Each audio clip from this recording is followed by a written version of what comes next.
Бу көннәрдә югары уку йортларында республика күләм дәүләт имтиханнары бара. Казан федераль университетының тәрбия методологиясы һәм укыту кафедрасында да эш кызу. Имтихан нәтиҗәләре нинди булды? Бу турыда алдагы язмада. Университетның тәрбия системалары белән идарә итү юнәлеше магистрантлары дәүләт имтиханын тапшыра. Алар профессор академик Әнвәр Хуҗиәхмәтов җитәкләгән комиссия алдында чыгыш ясый.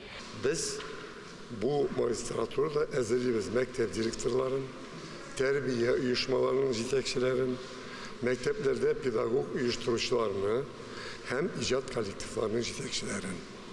2 ел дәвамында алар idare итүнең, аннарсын тәрбия сәнгатенең bütün юнәлешләрен тирәнтен өйрәнәләр.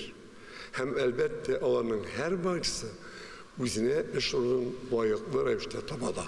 Имтихан алучылар мәгариф өлкәсендә озак еллар дәвамында армый-талмый эшләгән, үз өлкәсендә зур абруй казанган мөгаллим остазлар.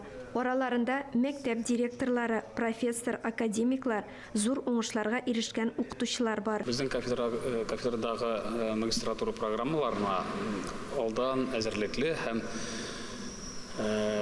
мәгариф системасында үз урынын күргән кешеләр керә. Беренчедән, алар инде үзләрен белеп һәм идарә өлкәсендә булган компетенциялар алыйм дип киләләр, килгәндә. Шуңа күрә аларның 100% барсы да уже эшли.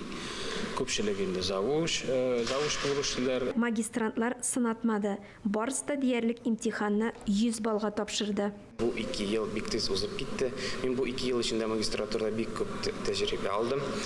Шуннан да мин үземне тәрбия һәм мәгариф өлкәсендә укырга кергәнемә мин бик шатмын. Чыгарылыш имтиханнарын тапшыру җаваплы. Әмма төпле тирән белем туплагач, әлеге чыгарылыш сынауларны җиңел узды. Ләйлә Зайнуллина, Татарстан яңалыклары.